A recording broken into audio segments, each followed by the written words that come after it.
Eu quero convidar todos nesse momento a abrir a palavra do Senhor no Salmo de número 27. O Senhor é a minha luz e a minha salvação. De quem terei medo? O Senhor é a fortaleza da minha vida. A quem temerei?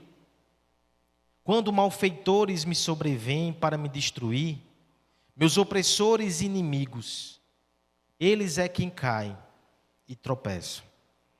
Ainda que um exército se acampe contra mim, não se atemorizará o meu coração.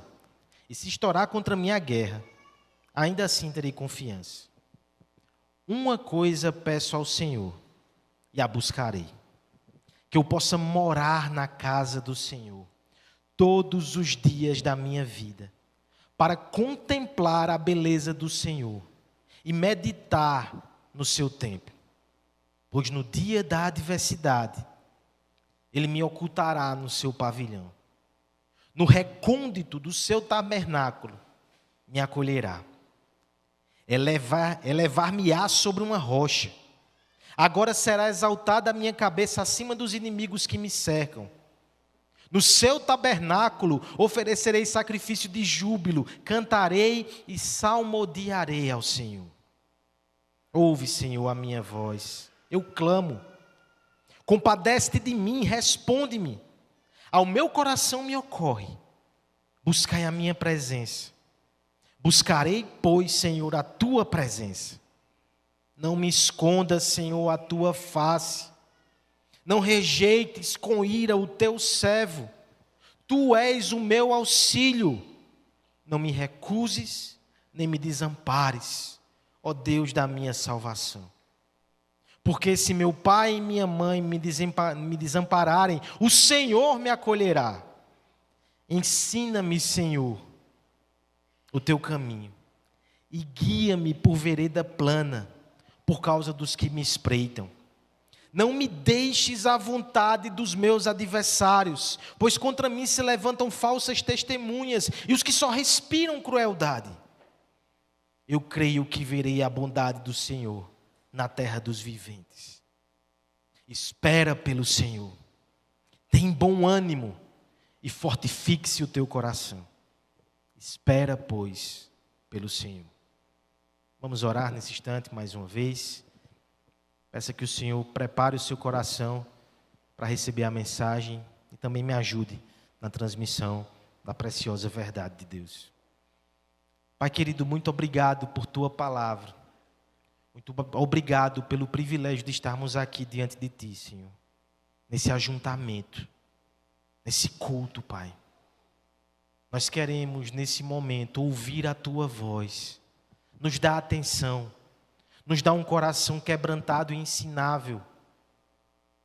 Nos ajuda, Senhor, a perceber a tua beleza e a meditar na tua glória e na tua majestade. Que o nosso coração seja preparado pelo Santo Espírito para receber a semente da tua boa nova, mais uma vez, para a tua glória, para a nossa alegria, no nome santo de Jesus. Amém. Meu querido irmão, quão preciosa para você é a presença de Deus. Se você pudesse medir, se você pudesse mensurar qual o valor, qual o nível, qual a importância dessa presença. Se você está aqui nessa noite, poderia dizer: estou demonstrando na prática que eu valorizo isso. Eu estou demonstrando na prática que eu anseio estar com o Senhor. Que eu julgo como valioso e importante encontrar-me com o meu Deus. Mas a grande verdade, meus irmãos, é que por vezes o povo de Deus falha em perceber, em valorizar, em estimar essa presença. No capítulo 32 de Êxodo, nós temos um dos momentos mais sintomáticos a respeito da enfermidade da alma, que é o desvalorizar a presença do Senhor.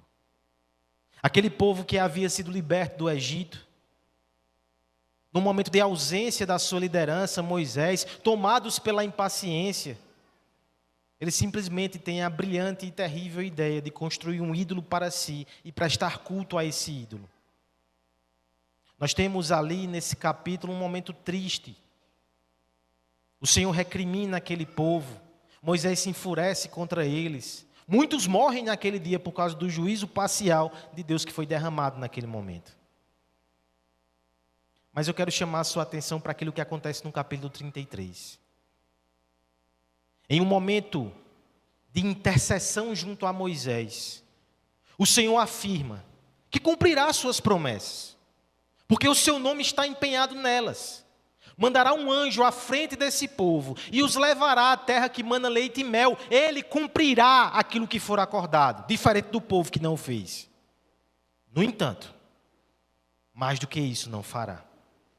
Ele os deixará naquela terra.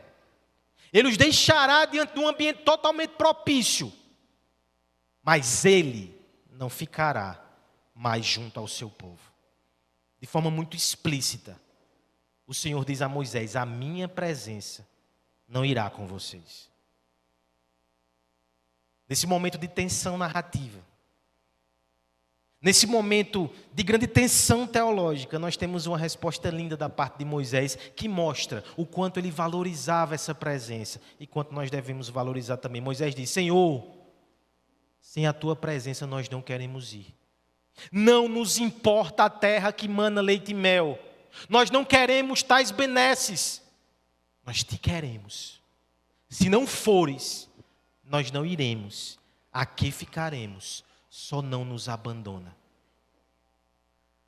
É interessante que essa verdade ela foi propícia para aqueles dias. E em alguma medida ela é repetida aqui no texto que lemos. Isso também é ensinado em outra época na história de Israel, no tempo da monarquia, diante do reinado de Davi. Mais uma vez a presença de Deus ela é mostrada como excelsa. Hoje ainda, nós precisamos mais uma vez considerar essa verdade e essa doutrina. A presença de Deus, ela é preciosa. Por vezes nós esquecemos disso. Por vezes nós nos acostumamos com as nossas obrigações e deveres religiosos. Por vezes a nossa vida é guiada por um senso de obrigação e de dever que não parece valorizar a verdade majestosa que o Deus Criador dos céus e da terra tem comunhão conosco e nos chama a estar com Ele. Por vezes, o nosso coração é tentado para olhar para aquilo que nos falta. E eu não quero nem te exercitar nisso, porque eu posso te perder.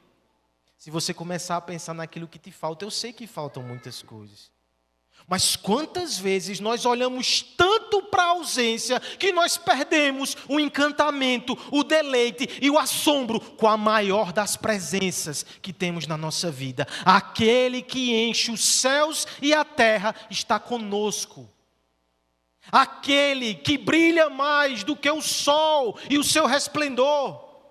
Aquele que é mais puro e cristalino do que as águas mais límpidas que temos aqui nesse planeta. Ele está conosco. Nós precisamos ter uma compreensão adequada para valorizar essa graça, para valorizar a sua presença. O Salmo 27 fala sobre a presença de Deus.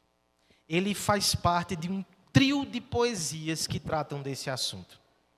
O Salmo 26, que vimos semana passada, este hoje, e o da semana que vem, para quem estiver conosco, o Salmo 28. Esses 3 salmos tratam exatamente dessa tensão de estar na presença de Deus. Só dando um panorama aqui, para encaixar ele dentro da estrutura do primeiro livro do Saltério. Os salmos reais, que dão nome à nossa série, eles vão do Salmo 20 ao Salmo 24 e terminam com a entronização do rei. Celebramos e nos alegramos com isso. O Salmo 25 vem para nos trazer um toque de realidade. Ainda que o rei esteja no trono, ainda há tensões, ainda há lutas, ainda há carências e dificuldades. Pois bem, agora nós temos essa trinca de salmos para nos mostrar que entre o já e ainda não, entre o rei entronizado e o nosso caminhar nessa terra, ainda em lutas e dores, a diferença preponderante que fará na nossa vida continuar, estagnar, parar, é exatamente usufruir da sua presença. Por isso, o Salmo 26, ele fala do acesso à presença. Nós vimos aqui Davi lidando com várias acusações, e no decorrer da narrativa da poesia, percebemos ele chegando diante da presença para cultuar a Deus. As acusações não o pararam, ele chegou na presença. O Salmo 27, você percebe na leitura que Davi está ali na presença de Deus. Ao redor dele, muitos terrores, nuvens carregadas, tempestades anunciadas, mas ele vai ficar ali. O Salmo 28 é quando ele se afasta e agora ele clama à distância para o templo. Existe uma interpretação teológica que semana que vem a gente considera. Hoje, nós vamos ver exatamente esse recorte. Davi está no templo. O rei está diante da presença do rei dos reis. E ele ensina a Israel que o mais importante nem é que ele esteja no trono, é que o rei dos reis esteja no meio do seu povo. Sua presença é preciosa. E o Salmo 27 vai listar algumas razões. Pelo menos 5 eu irei apontar. Mas não se preocupe, a gente vai fazer isso de forma rápida. Eu sei que alguns pretendem pegar a segunda plenária ainda da consciência. Estou só acalmando seu coração para que isso não seja um elefante na sala entre nós, tá certo? O que nós veremos nessa noite, irmãos, é que a presença de Deus, ela é preciosa, por pelo menos 5 efeitos que ela produz em nós. Verso 1 a 3, ela produz segurança. Versos 4 a 6, ela produz satisfação. Versos 7 a 10, ela produz comunhão. Versos 11 a 12, direção. E versos 13 a 14, esperança. Segurança, satisfação, comunhão, direção e esperança. Essa presença é muito preciosa. Observemos cada uma dessas verdades agora. A primeira delas é que a presença de Deus, ela representa para nós segurança. Versos 1 a 3, peço que a igreja me ajude na leitura, a uma só voz nesse momento. O Senhor é a minha luz.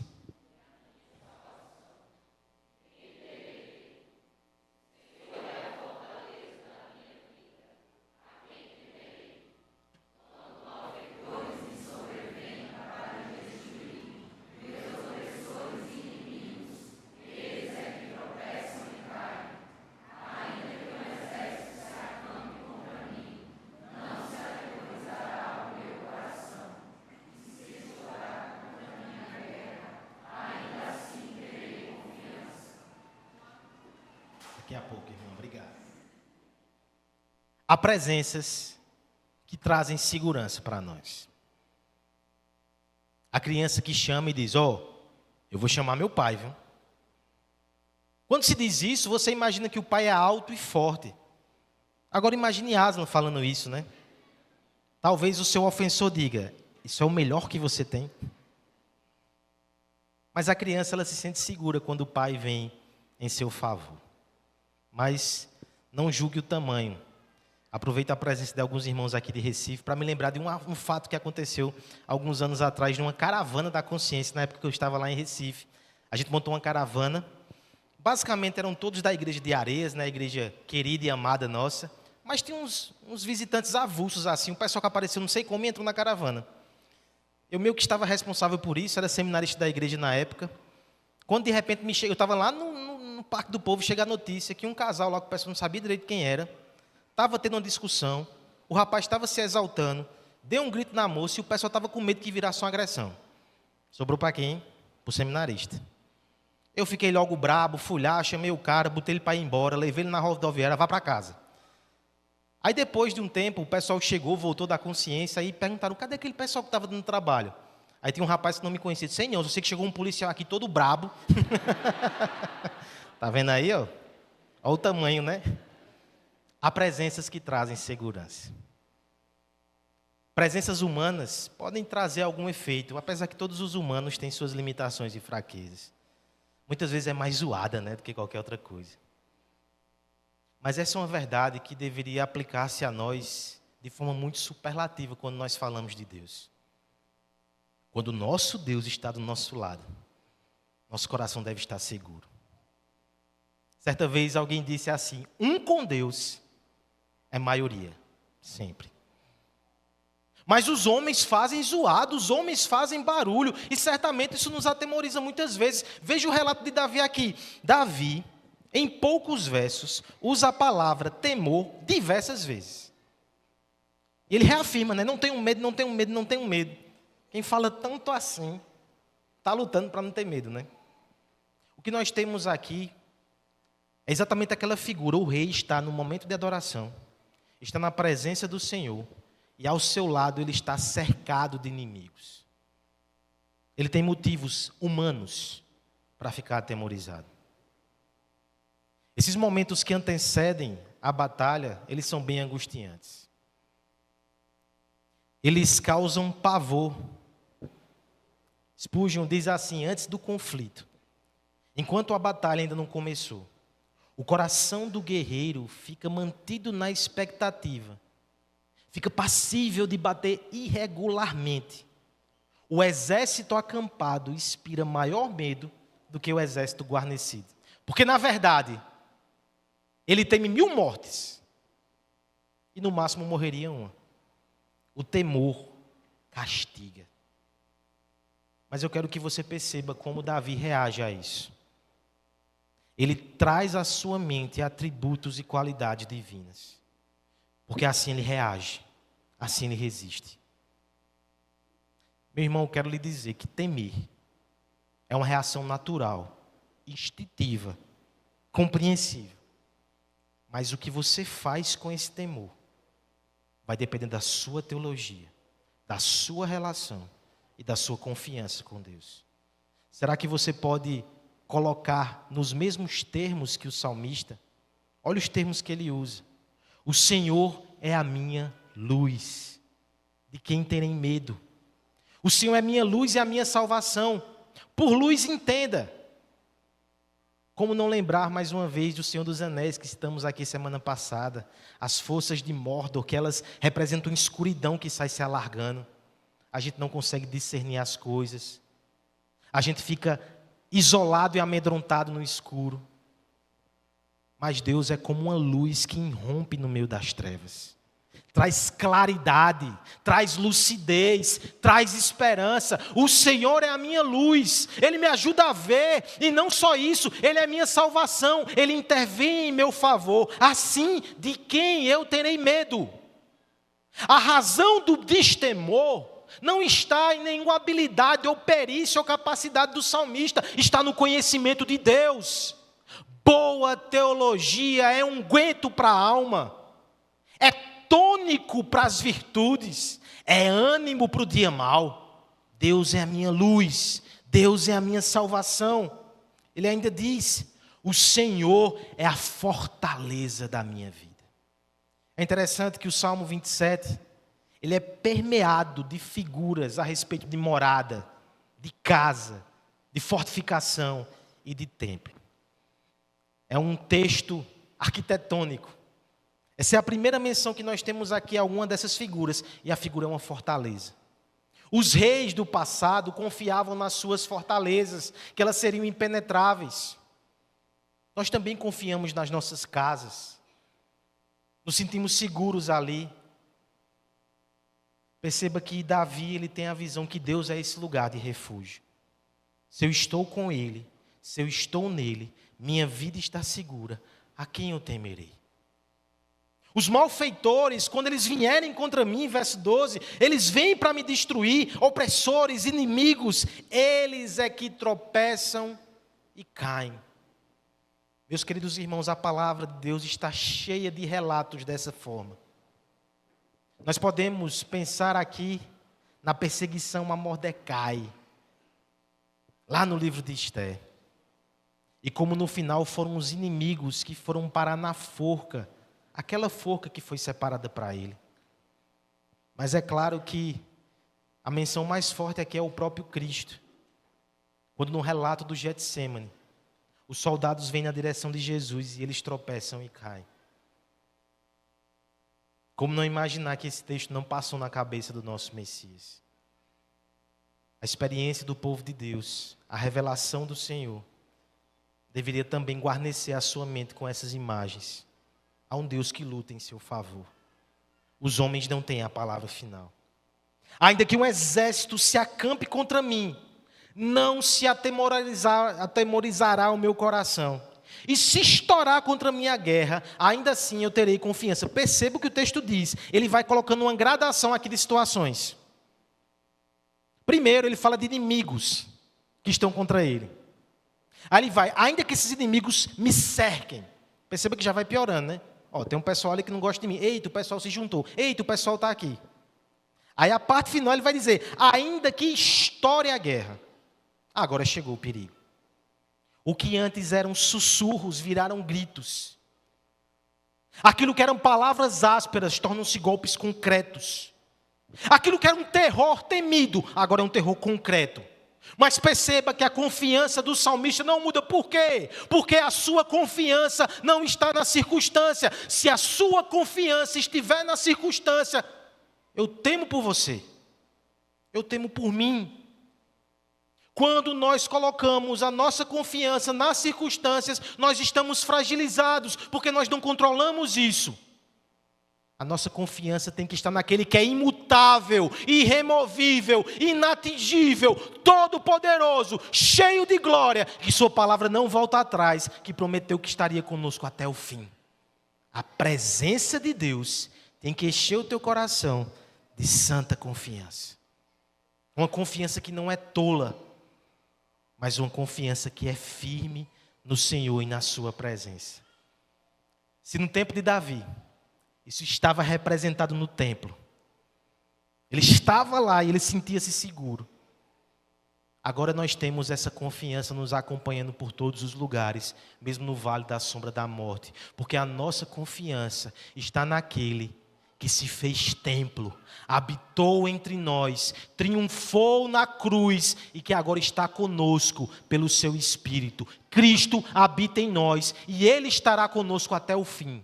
Em todos os lugares, em todas as situações, em qualquer circunstância, abasteça o seu coração com essa verdade. Cristo está comigo, eu estou seguro. Nós podemos confiar nele. Eu me lembro aqui de certa ocasião, quando o reformador Lutero recebeu um convite bem interessante. Ele já tinha colocado as suas teses, ele já tinha incendiado ali a Europa, já tinha sofrido ameaças, bulas papais na sua direção. E de repente ele foi chamado para uma conferência. E essa conferência era num lugar que ele ficava frágil. Ele estava sob a proteção de um príncipe alemão, guardado exatamente numa fortaleza. Mas para atender esse convite, ele teria que se colocar em fragilidade. 100 anos antes, no mesmo lugar que ele haveria de encontrar-se com as autoridades da igreja romana, um outro pré-reformador, John Hus, havia sido vitimizado ali. Aquele lugar já cheirava a morte. Seus amigos tentaram dissuadir Lutero, não vá. A sua resposta para nós é emblemática: eu vou.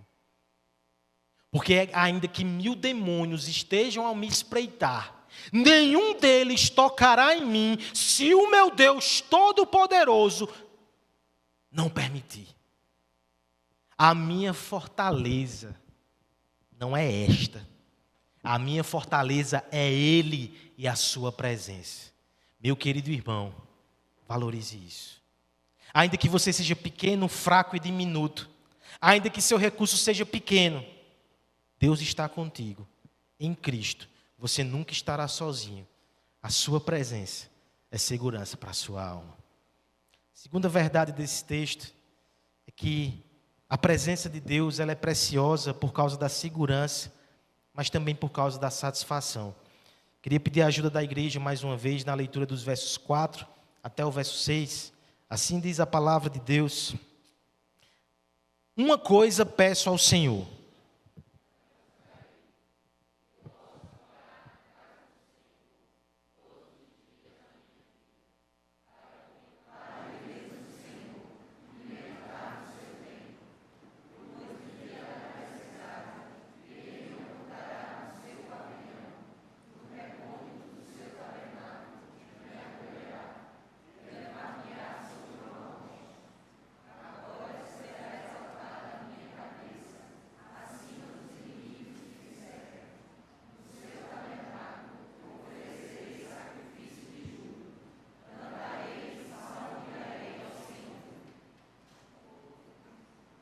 Daqui a pouco. Somos ávidos buscadores de satisfação. Saímos de casa porque procuramos satisfazer o nosso coração. Andamos pelas ruas, cruzamos com pessoas, criamos, desenvolvemos, labutamos, sofremos. Queremos satisfação. Voltamos para casa porque queremos encontrar satisfação ali também. Procuramos satisfação em todo lugar. Mas eu quero te lembrar nessa noite mais uma vez que satisfeita é somente a alma que está na presença de Deus. Se o mundo te fosse dado, mas você não tivesse essa presença, você continuaria insatisfeito e enfadado. Alguém já disse que a busca do homem, a vida do homem, é a ânsia de ter e é o tédio depois que tem aquilo que buscou. Nós percebemos isso, né? As crianças aqui talvez compartilhem desse sentimento. Anseiam tanto determinado brinquedo, aperreiam, clamam, mas de repente quando o tem, depois de algum tempo, encostam ali. Parece que ele não é tão brilhante mais.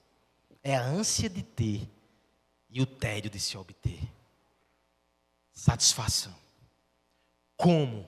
Onde encontraremos satisfação? É exatamente sobre isso que Davi fala aqui nesse surpreendente verso 4. Porque Davi falava de guerra, Davi falava de temores, Davi falava de agitação militar. Esta não é hora para amenidades. Talvez alguém dissesse: Davi, essa não é hora de culto, não. Pega a tua espada, pega o teu escudo, fecha o livro de oração. Mas Davi nos ensina aqui que essa é a hora de culto, sim. Toda hora é hora de culto. Porque não há nada melhor, não há nada principal do que estar com Deus. Uma coisa peço ao Senhor. Só que é muito enfático, irmãos. Nem podemos imaginar que se trata, por exemplo, daquela difícil escolha dos contos, quando, por exemplo, um gênio aparece e diz: eu te dou 3 pedidos. Quando somos crianças, a gente fica pensando: quais são os 3 pedidos? Davi está dizendo: eu só quero uma coisa. Se Deus aparecesse dentro de você e dissesse: eu vou lhe dar uma coisa, o que é que você quer? Davi poderia olhar para fora da janela e dizer: Senhor, elimina esses inimigos, por favor, manda um raio do céu, abre um buraco na terra, envia insetos malignos, enfim, você pode ter 1000 imaginações aqui, tá certo? Mas livra-me destes. Ele poderia pensar tantas coisas, né? Me dá longevidade. Mas Davi diz: eu só peço uma coisa. E eu vou buscar essa coisa. Ou seja, não é um desejo só de lábios, não. Eu quero empenhar-me para obter isso, Senhor. Eu quero morar na tua casa todos os dias da minha vida. Davi era obcecado com isso, santamente obcecado. Como não lembrar, por exemplo, do Salmo 84, em que ele confessa a inveja que tinha dos passarinhos que faziam morada no templo. O pardal encontrou casa, a andorinha encontrou ninho. Eu queria ficar aqui com eles. Eu queria acordar e dormir na tua casa, na tua presença. Não existe nada melhor. Sabe o que Davi está colocando? Senhor, a grande questão no meio dessa controvérsia militar, no meio dessa batalha, não é porque eu vou ser destronado. Não é porque um outro governo vai ter proeminência.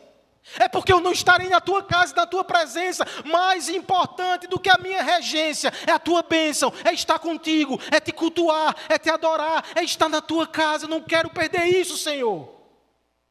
Uma coisa eu peço: a buscarei, que eu possa morar na casa do Senhor todos os dias da minha vida. Por que é tão importante esse lugar? Porque ali o salmista aponta 2 coisas. Ali ele contempla a beleza do Senhor. Ele medita no seu santo templo. Meu querido irmão, essa é a verdadeira religião. Muitos de nós talvez cresceram ou têm hoje algum resquício de uma certa desconfiança e aversão com coisas religiosas. Porque parece que são meros deveres, parece que são moralismo sem sentido, parece que é uma série de obrigações. Mas acima de tudo, a verdadeira religião é você ter comunhão e encher o seu coração com a beleza do Senhor. A realidade mais sublime, o rosto mais desejável, os atributos incandescentes de Deus, a sua glória, a sua majestade, a sua santidade, a sua grandeza, a sua glória, a sua justiça, a sua fidelidade, a sua bondade, a sua graça, todos esses atributos, todos eles apontam para aquele que é maior do que o universo, que não pode ser contido sequer pela nossa mente ou imaginação, mas conhecer Ele é ter o coração derretido pela beleza do seu ser. Quando você vem aqui na igreja, o que deve mover os seus pés, o que deve cativar a sua atenção, o que deve tocar no seu coração, eu ouvirei sobre Deus, eu cantarei sobre Deus, eu respirarei ares de eternidade, eu serei lembrado em comunidade que Ele é glorioso, Ele é meu por causa de Cristo. Davi diz, eu quero estar aqui para presenciar essa beleza e para ficar meditando no templo. Mais uma vez eu lhe trago a atenção dessa narrativa. Muitas vezes nós pensamos que a meditação é algo para os desocupados, os ociosos. Meditem. Eu lá tenho tempo para isso. Olha a bagunça que esses meninos fazem aqui. Olha as apostilas que eu preciso desafiar. Olha o tanto de boleto que eu tenho que pagar. Olha o trabalho que eu preciso fazer. Meditação é para os ociosos. Eu lembro a você que a palavra de Deus chama Josué um guerreiro. Ele diz, medita dia e noite na palavra. Medita com a espada na mão. Medita com o cenário de guerra na tua mesa. Medita no Senhor. Davi está no meio de uma guerra, cercado por inimigos. E o que ele diz? Senhor, o meu deleite é contemplar a tua beleza. Eu medito do teu templo. O tempo para, rasteja, se arrasta. E a eternidade nos chama para dançar nos corredores onde o tempo não existe. É isso que a gente faz aqui. Por alguns instantes, no meio da adoração do povo de Deus, o relógio ele é desafiado. O ponteiro, ele não tem o efeito que teria em outros momentos. Nós meditamos no Senhor. A sua beleza nos invade e nos cativa. E isso produz segurança. Olha o verso 5. Pois no dia da adversidade, Ele me ocultará no seu pavilhão. No recôndito do seu tabernáculo me acolherá. A ideia que Davi está evocando aqui é uma ideia muito conhecida no Oriente Antigo. Até religiões pagãs, elas usavam esse artifício. Se você se refugia no interior do templo, você tem salvo quando... É talvez hoje semelhante ao que acontece na embaixada. Se você entra na embaixada, as forças policiais ali do país, elas recuam, você está a salvo. Davi está ensinando o seguinte: quando eu me achego a Deus, quando eu me encanto com Deus, ali, naquele lugar, eu estou seguro, eu estou protegido, os inimigos não podem me alcançar. Ali eu fico, estou seguro, mergulhado em santo encantamento e adoração. Ele me elevar-me-á sobre uma rocha. A ideia de elevar-se-á sobre uma rocha é como se fosse uma tempestade, as águas tomam conta, mas você está em cima de uma rocha. Você está protegido. Agora será exaltada a minha cabeça, acima dos inimigos que me cercam. Davi está antevendo a vitória pela fé. No seu tabernáculo oferecerei sacrifício de júbilo, cantarei e salmodiarei ao Senhor. Você percebe o efeito da adoração na vida de Davi mais uma vez. Ele é arrancado dos problemas do tempo. Ele passa a brindar na ciranda da eternidade. Como nós precisamos disso, meus irmãos. Meu desejo, a minha oração para a sua vida é que o Senhor faça isso com você nessa noite. Alguns aqui tiveram uma semana terrível. Outros já vêm acumulando várias semanas assim. Alguns conseguiram vir para Campina como um retiro espiritual nesses dias. Louvado seja o nome do Senhor. Que esses dias sejam dias de você mergulhar na presença de Deus. De você se emocionar na presença do Eu Sou. E voltar com a alma abastecida. Contemplando a beleza de Deus na face de Jesus Cristo.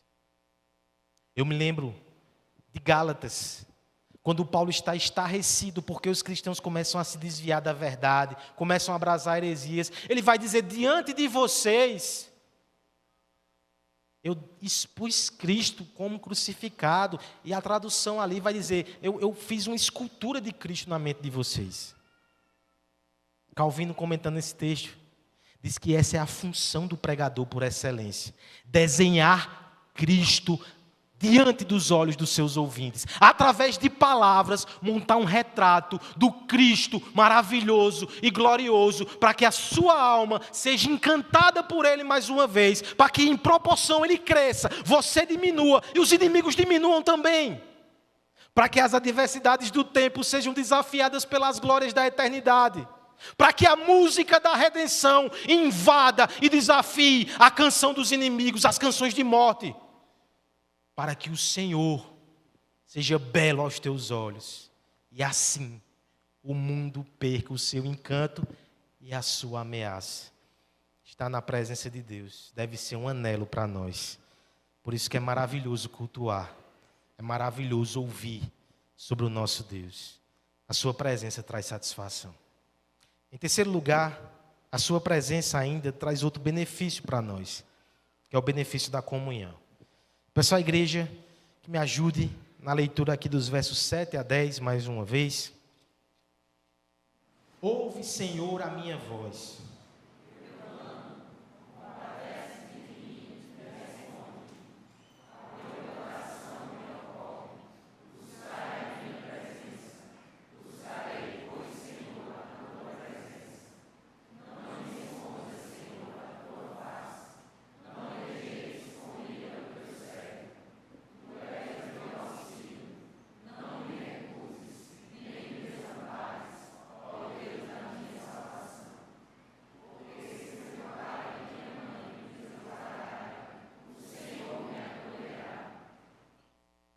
Alguns críticos pegam o verso 7 diante desse salmo e dizem que talvez fosse outro salmo, que não é de oração, foi misturado. Porque eles não entendem como aquilo que era uma canção de confiança do verso 1 a 6, de repente se torna uma súplica, quase um lamento. Aos críticos, humildemente eu respondo, nosso coração é assim.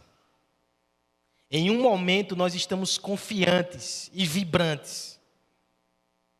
Daí a pouco, mais uma vez, nós ficamos atemorizados. E o interessante é que o texto vai mostrar que a raiz ou a origem do temor que se aproxima de Davi não é mais externa. De fato, o nosso maior temor deveria ser com aquilo que passa no nosso próprio coração. Porque veja, é como se ele dissesse, eu sei de tudo isso.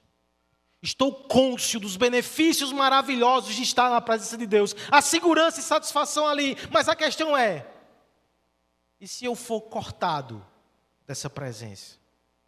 E se o grande problema não forem os inimigos externos? E se for o parecer de Deus dizendo, você mais não? Pecaste demais, Davi. Você não tem mais acesso a esse lugar. Seu nome foi tirado da lista. É por isso que ele luta com a sua alma. Ele diz assim no verso 7, ouve, Senhor, a minha voz. Eu clamo, compadece-te de mim, responde-me. Ele está clamando ao Senhor. Ele está suplicando para que o Senhor o ouça. E ele vai explicar os mecanismos que os levam a fazer isso. A psicologia aqui do Salmo é muito interessante. Ao meu coração me ocorre, buscai a minha presença. Alguns intérpretes aqui levantam muitas opções. Será que essa é a voz da consciência? Será que é o Espírito falando? Será que é a palavra produzindo uma voz na mente de Davi? Seja o que for, Você sabe que muitas vezes nós também sentimos isso. Nós ouvimos uma voz no nosso coração dizendo: busque o Senhor. Busque o Senhor. Mas ouvimos também as vozes externas dizendo: não adianta buscar o Senhor. Quem é você? Olhe para a sua vida, olhe para os seus pecados, suas vestes são inadequadas, estão sujas de iniquidade. Mas Davi ouve uma voz interior dizendo: busque ao Senhor. E o que ele faz? Buscarei, pois, a tua presença. Ele responde a esse clamor, clamando. Ele responde a esse convite, conclamando o Senhor está com ele. Ele ouve a voz certa. E olha o que ele diz: não me esconda, Senhor, a tua face. Não rejeites com ira o teu servo. Quando nós paramos para analisar esses termos, nós percebemos que o problema aqui, de fato, é o senso de inadequação. É a compreensão da pecaminosidade. Talvez as culpas do passado, talvez as falhas do presente, talvez os temores do futuro. Percebendo ainda o seu pecado, Davi teme que o Senhor com justiça possa rejeitá-lo. Que o Senhor se esgote na sua paciência. Esconda-se a face, o rejeite e o afaste. Mas ele clama: Senhor, não faz isso. Tu és o meu auxílio. Não me recuses, nem me desampare, ó Deus da minha salvação. A palavra desamparo aqui é uma palavra muito interessante. A palavra desamparo aqui, ela já foi usada até por pensadores do nosso tempo para referir-se àquela sensação que a criança tem quando fica longe do pai. Explica-se até patologias a partir dessa ideia. Eu acho muito interessante que um puritano do passado, John Trapp, comentando esse desamparo, ele disse que isso era o nome de um tipo de casa de instituição social na Inglaterra antiga. Casa dos desamparados. E ali muitas vezes pessoas que não tinham família, pessoas que haviam sido rejeitadas, órfãos, viúvas, eles encontravam naquele lugar um lugar de abrigo e de amparo.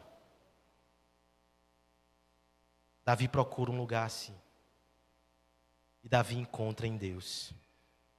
Porque se meu pai e minha mãe me desampararem, o Senhor me acolherá. Essa é a promessa do Evangelho, irmãos. A promessa do Evangelho é justamente essa: que o grande eu sou, que o Deus que é maior do que o universo, é o Deus que fez uma aliança comigo e com você.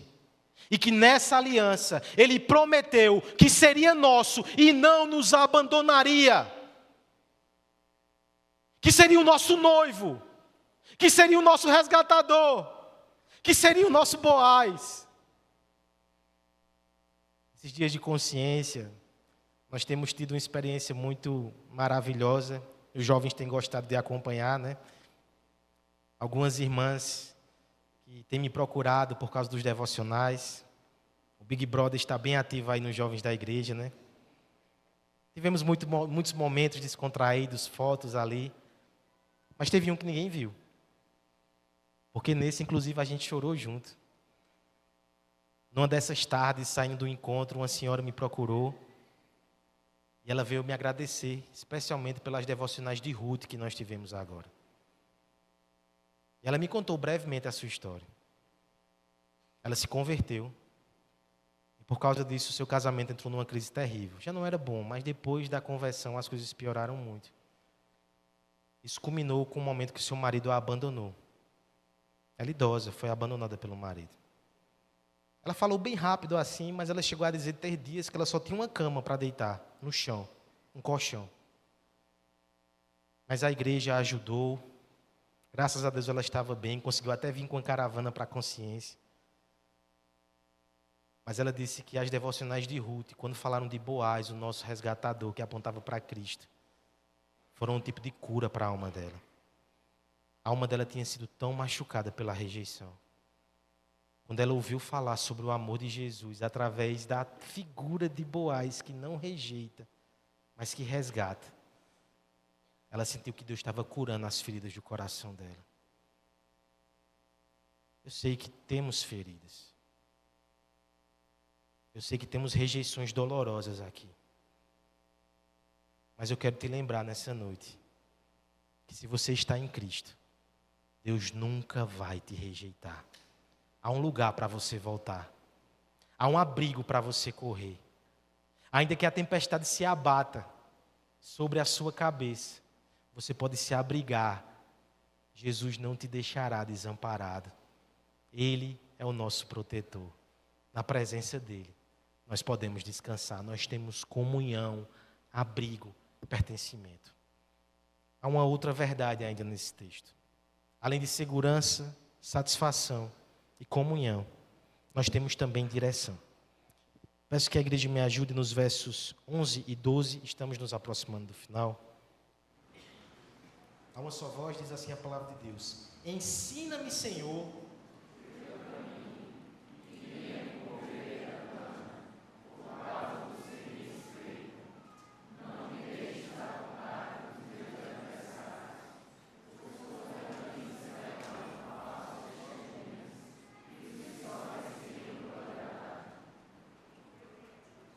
nós precisamos de direção.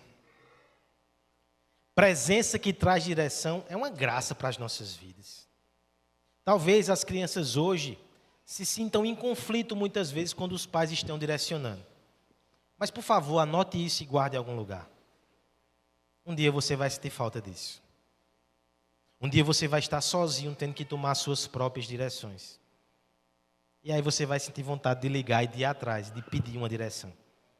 Pedir um caminho, pedir um norte. E Davi está nos ensinando que em Deus ele também encontra isso.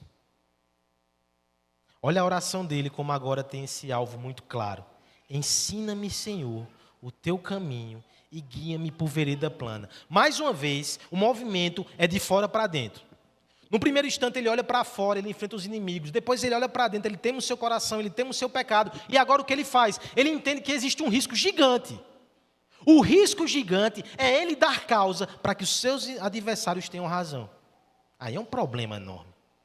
É muito melhor ser injustiçado. Meu querido irmão, que graça é ser injustiçado. O problema é quando nós damos causa às acusações. Davi está dizendo: Senhor, não me coloca nisso, me ajuda, me tira disso, me ensina o teu caminho, me coloca num lugar de direção plana. Eu não quero tropeçar, eu não quero cair, eu não quero errar, e eu preciso de ti. Eles estão me espreitando, no final do verso 11. Não me deixe à vontade dos meus adversários, pois contra mim se levantam falsas testemunhas, eles só respiram crueldade. Respirar crueldade me lembra Paulo, antes de ser apóstolo, né? Respirava ameaças contra o povo de Deus. É a animosidade que existe naqueles que não têm aliança com Deus. Eles rejeitam a Cristo e rejeitam o povo de Cristo por razões que até desconhecem. Existe uma antipatia natural, existe uma implicância que é sobrenatural, e eles estão com os olhos para Davi, e Davi está se sentindo oprimido, Davi está atemorizado, e Davi está dizendo: Senhor, me ajuda, que eu não coloque o pé em falso, que eu não coloque o pé numa armadilha, que eu não tropece, que eu não caia, que eu não me desvie. Me dá direção. Eu me lembro aqui de outro pensador, referindo-se mais uma vez aos tempos ali da monarquia. Ele falava que existia uma regra, que se você estivesse andando pelas estradas inglesas durante o dia, onde tudo fosse sinalizado, e de repente você sofresse algum tipo de acidente, você poderia pleitear indenização com o rei, porque ele era responsável por você. No entanto, se você estivesse andando à noite, num lugar em que não era iluminado, você estava por sua conta e risco. De modo semelhante, quando Deus lança luz sobre o nosso caminho, quando a palavra aponta a sua direção, quando nós ouvimos os seus mandamentos, quando nós atendemos os seus preceitos, nós temos um caminho seguro e Deus se responsabiliza por nós. Mas quando andamos na escuridão e na insensatez, quando trilhamos, fazemos, criamos os nossos próprios caminhos, nós estamos à nossa própria sorte. E como é que alguém aguenta viver assim? Sabendo que tudo depende da sua perícia míope, sabendo que tudo depende das suas escolhas viciadas, colocando toda a sua fé na sua bússola variada. Meu irmão, que você tenha desistido disso aqui nessa noite e que você coloque toda a sua confiança no Senhor, porque na presença de Deus há direção também. Ele vai te instruir, Ele vai te guiar, Ele vai te ensinar, Ele vai ser luz para a tua vida, bússola para a tua alma. Na presença de Deus, a direção. E por fim, essa presença é muito preciosa, porque na presença dEle também há esperança. Versos 13 e 14, vamos ler e vamos concluir nossa exposição.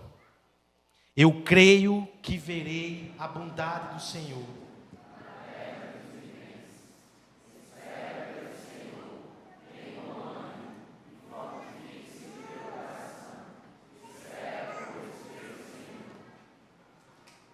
Davi termina o salmo, depois de passar por vales de angústia, afirmando mais uma vez a sua confiança. Ele crê que verá a bondade do Senhor mais uma vez na terra dos viventes. Na terra dos viventes é uma forma poética, bonita de dizer: eu creio que eu não vou morrer, eu vou escapar. Eu vou escapar dessa vez. Eu vou ver mais uma vez raios de sol brilharem, chuva caindo do céu para refrescar, colheita brotando da terra. Eu creio que vou ver mais uma vez na terra dos viventes. Eu não vou ficar por aqui. Eu creio. Mas é interessante que, falando sobre esse texto, Richard Baxter faz uma provocação muito forte. Que terra dos viventes é essa? Onde há mais mortos do que vivos. Onde há mais túmulos do que casas.